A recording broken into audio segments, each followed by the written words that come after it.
Dear student of fifth Jasmine, continue करते हैं हम इसको यूनिट 6 के साथ, सॉइल के साथ। तो बच्चों, different layers of the soils भी होती हैं। जिस तरह अर्थ की डिफरेंट लेयर्स हैं, इस तरह सॉइल की भी डिफरेंट लेयर्स हैं। ठीक है। सबसे टॉप लेयर जौन सी है उसे हम क्या कहते हैं? Top soil. तो बच्चों, टॉप सॉइल जौन सी है वो मोस्ट इम्पॉर्टेंट है एनिमल्स और प्लांट के लिए, क्योंकि इसके अंदर इंक्लूड हैं अर्थवर्म, फंगी, बैक्टीरिया। ठीक है। और टॉप सॉइल जो सी कंटेन होती है ह्यूमस पर, यानी कुदरती खाद पर होती है। ठीक है।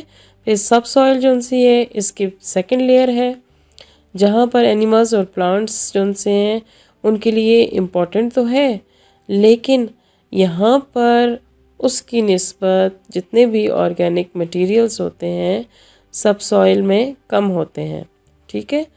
इसके अलावा जौन सा है वो वेदर्ड रॉक्स है बच्चों। तो वेदर्ड रॉक्स का मतलब होता है ऐसी रॉक्स जिनमें ब्रेकअप का प्रोसेस हो रहा हो, टूट फूट का अमल हो रहा हो।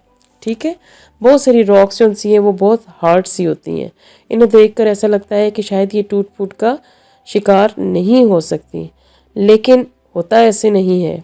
क्योंकि जो एक्शंस मैंने बताया आपको कि जैसे सनलाइट, रेन, एयर, ये डिपेंड करते हैं कि कितने तेज़ बारिश हो रही है, कितनी तेज़ हवा है, तो इससे उस पर टूट फूट का शिकार होती हैं।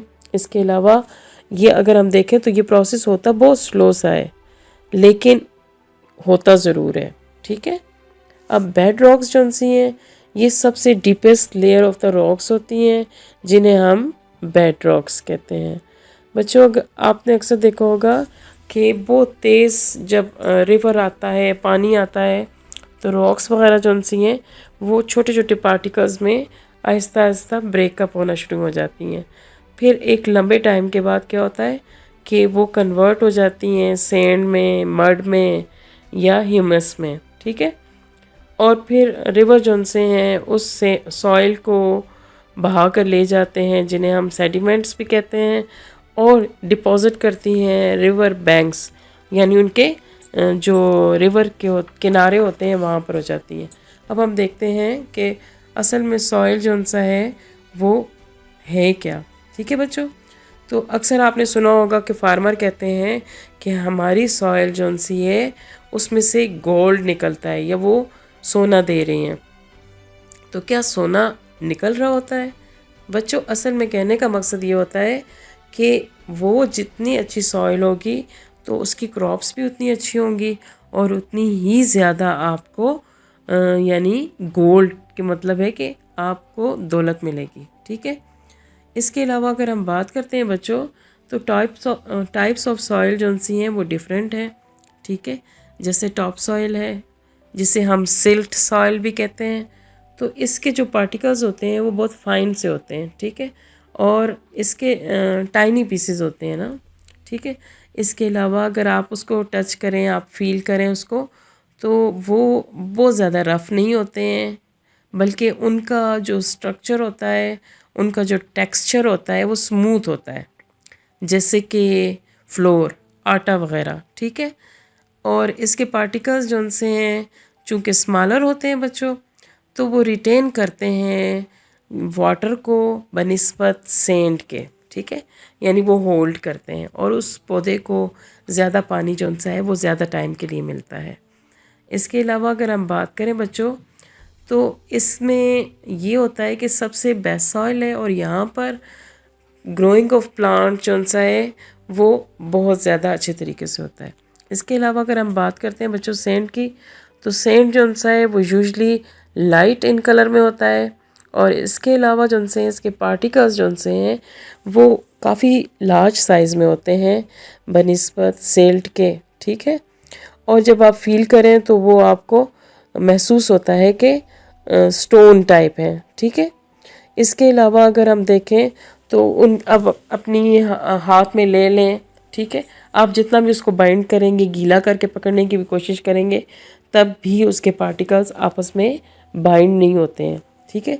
यानी कि वो वाटर और न्यूट्रिएंट्स जो से हैं उसको होल्ड नहीं कर सकते हैं। इसके अलावा अगर हम देखें तो क्ले सॉइल जो सी है बच्चों, आप जब खुदाई करते हैं तो उसका लाइट ब्राउन कलर होता है, ठीक है। और उसके जो पार्टिकल्स होते हैं वो बहुत ज़्यादा टाइनी होते हैं, स्टिकी से होते हैं, जिसके ज़रिए से अक्सर आपने देखा होगा क्ले सॉइल के ज़रिए से पॉट्स वगैरह बनते हैं, बर्तन वगैरह बनाए जाते हैं, जो भी ये होता है इसके ज़रिए से टॉयज़ बनते हैं, ठीक है। क्योंकि इसके पार्टिकल्स बहुत छोटे होते हैं और जब हम उन्हें हाथ में लें तो वो बहुत सॉफ्ट से होते हैं, तो वो आपस में उस स्टिक हो जाते हैं एकदम से ही।